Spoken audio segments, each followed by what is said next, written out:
Hello, welcome to the first video of the building tool. So here we're all already in Houdini, and for our building tool, it's going to work on boxes and patterns. So let's start by building a simple box here and jump into the geometry layer of that, of course.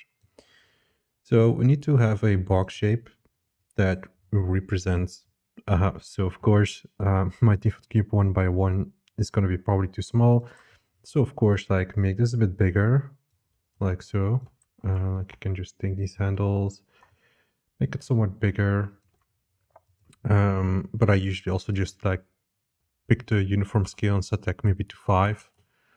So we can see that we have like a pretty large cube. And on that cube now, we then want to place our building logic. And luckily for us, with the SideFX Labs team, we have like building generators for us. So we're going to type in building from patterns. So that's basically also what the tool will be doing. So it needs a building shape, so box, and it will convert that into then actual pattern shapes, or like places your modules based on patterns. So what you currently see now is this grid, and this is the base result. So there is a built-in example on this tool where we're just going to place basic squares. So this is mainly for just visualizing.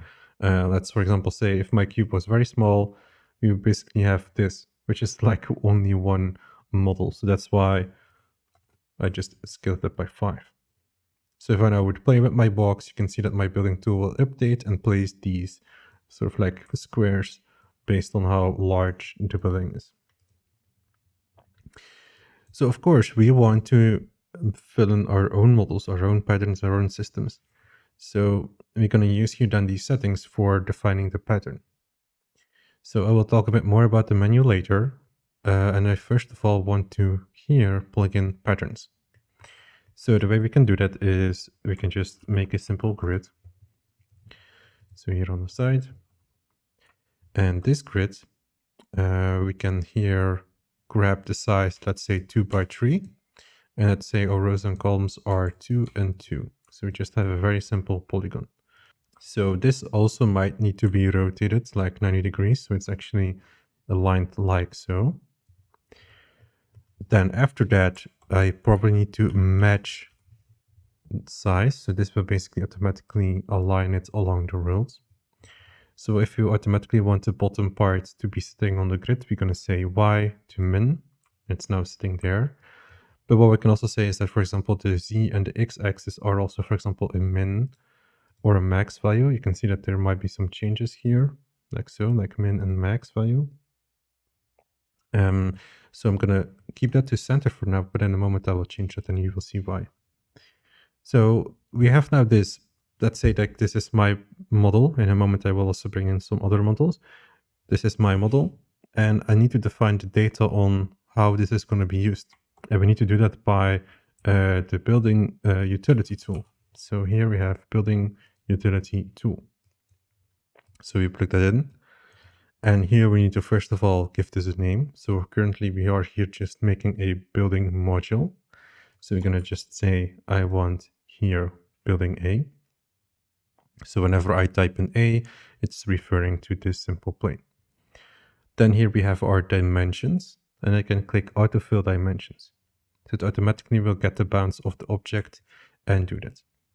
Now, if you look closely to what we are seeing here now is I have this little orange guide that is actually representing how the input model should be rotated and what direction it should be faced. So first of all, I noticed that my model also needs to be rotated. So my plane, I'm going to rotate this 90 degrees so it nicely aligns and faces the same direction as the arrow here. So it needs to be in that same direction. Then I also noticed that we need to move our geometry into the pivot here. So we're going to go back to the match size node. We're going to say the z-axis to either min, like so. So we are actually having the pivot point of my models here on the corner perfectly. So this is my pivot point for all the models going forward. And this is now nicely aligning up with my square here with this orange guide. So mainly the direction and pivot point are very important here. Otherwise your models will be placed in an off or odd position. So we have now our models. So I can just also give this a name, like this is model A. I can later on make model A, B, C, as many as you want. Now, we also need to figure out how is this model going to behave over floors.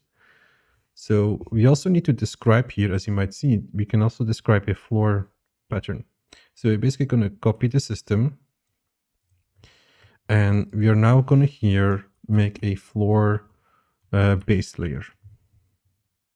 And the size of this doesn't matter anymore. Like if this is, for example, 1 by 1, it doesn't matter that much anymore. It's mainly currently a bit of floor data about the data it actually holds, the attributes it stores on this geometry. So we're going to switch here to floor description. And in here, we need to define what exactly is going on. So first of all, we need to give this a name. Like we can sort of call this like base walls, like just basically placing simple walls along the shape. Then we can enable here the expand form, and we can type in here my pattern. So this is how the model A would behave over the floor base wall. So what we can do now is we can use different brackets. We can use these brackets, or we can use these brackets. So for now, I'm going to use this one, and I'm just going to type in A. So what this basically means now is we are just going to place the model A as much as possible. That's basically what it's meaning now. Also very importantly is to set the dimensions. But right now it's set to 0, 0, which basically means that the tool will see this as the height 0, which basically can be seen as an infinite placing model because the scaling is 0. So what is mainly important here for this one is actually the height, which is the second value. So the floor, of course, is mainly about defining the height. So we can say that this is, for example, dimension 1, and then the height, of course, needs to be similar to our model here, which is 3. So our height is 3. So when that is done, we are simply going to merge the data. So we're going to merge the model with the floor data, and we're going to continue to input that into our tool. We now have our pattern generic, which is what you see here. We can also here now show the floors that are possible. So I will check what are the types of floors that are possible, and I will preview them here. So I can just copy the name and replace generic with our own base wall, and also make sure you have the brackets on the side as well. And as you can see, now we are placing our own model. So if I would give this a quick color, you will see that this is our own model. So let's make this, for example, in orange. So this is my custom model. So if I would now play around with this model, you will see that we will automatically place either more of them or less of them based on the size. So this is a model that we can quickly change. And so now you have a basic understanding of how to implement a custom basic pattern. We're going to make a bit more interesting pattern. So we're going to copy paste this, and we're going to create now model B. So let's create model B here. So we're going to call this model B. And let's give this a more interesting color like green. And we can plug it in over here. And of course, by default, it's not going to do anything because we have not assigned it, or we have not told model B what to do. So we're going to go here. And now we also want to include model B. So either we can add B to our current logic. So after we place model A, I want you to place model B. So we're going to do it like so. So this way we can now be placing model A and then B and then A and then B. So we're going to repeat that process over and over and over again until we basically fill up the whole floors. So let's remove that back to A. Let's say I only want model B to be at the end and the beginning. So with that, we're going to use some different brackets. We're going to use these brackets, and we're just going to say B in there. So it's only now starting off the pattern with model B, and then it will just fill the rest of the floor with A.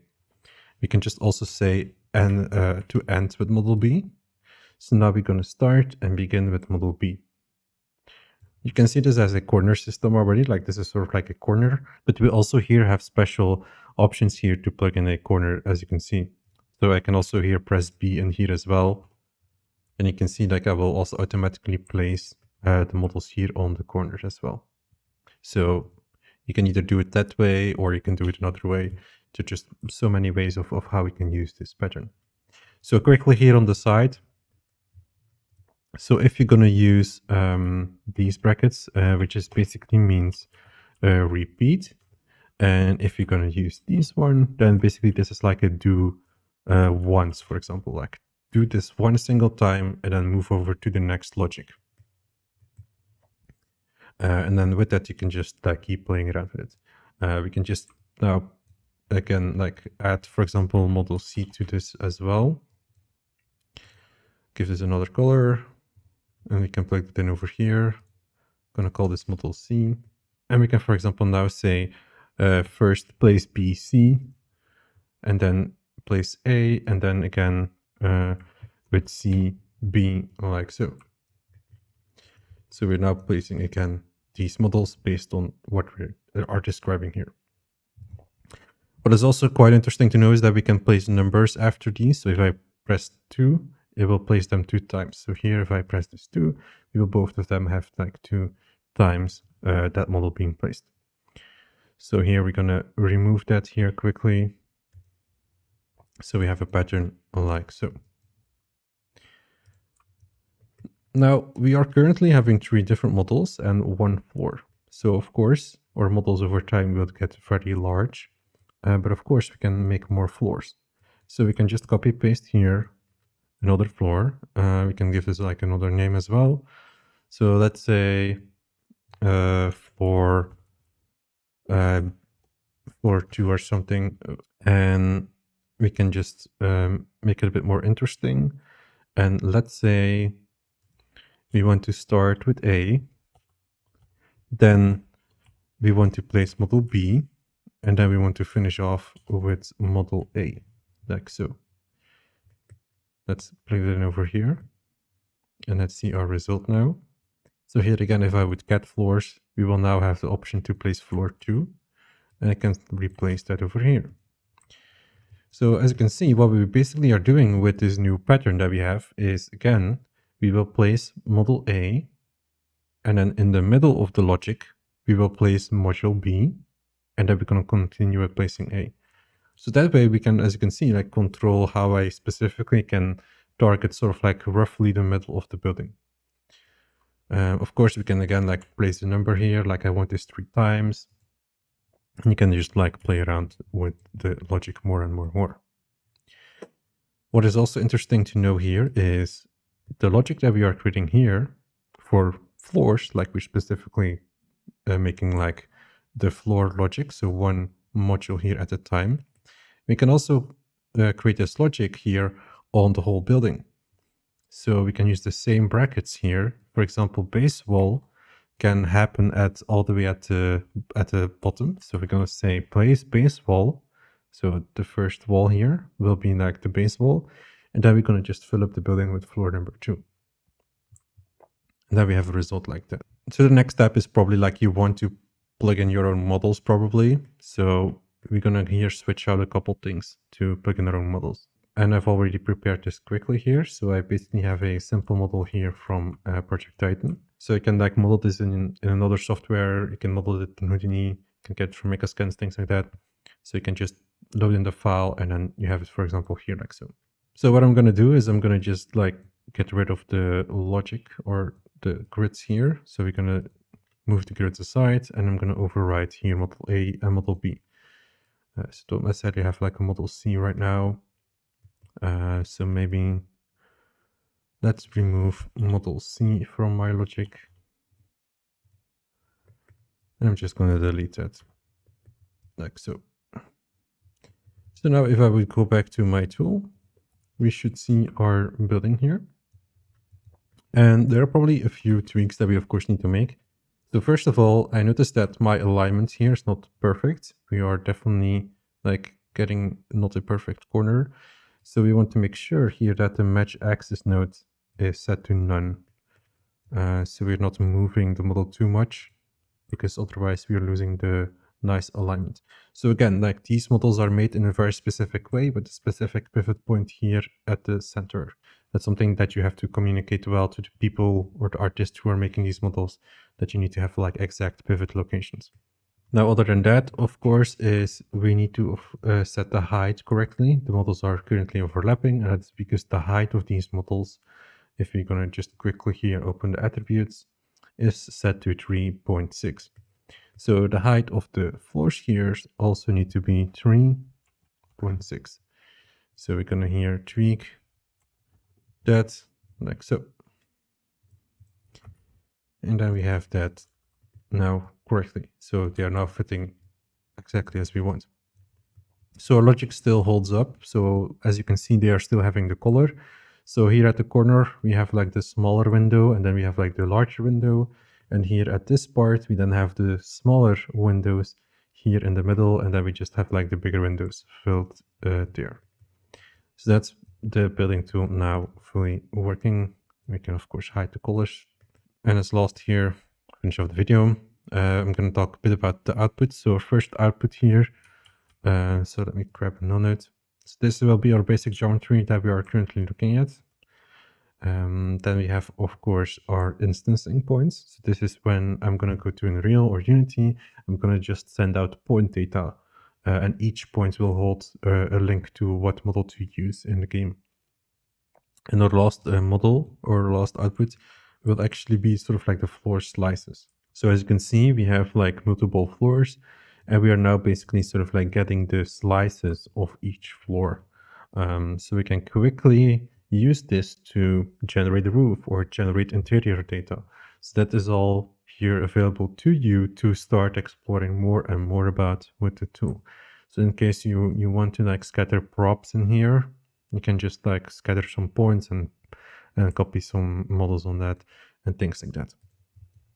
So that's basically what I want to finish off this video. So this video was mainly about to get a basic understanding of the tool, how it works, how we can use patterns. And in the next videos, we're going to go and more in depth on how we can actually use this inside of a game engine.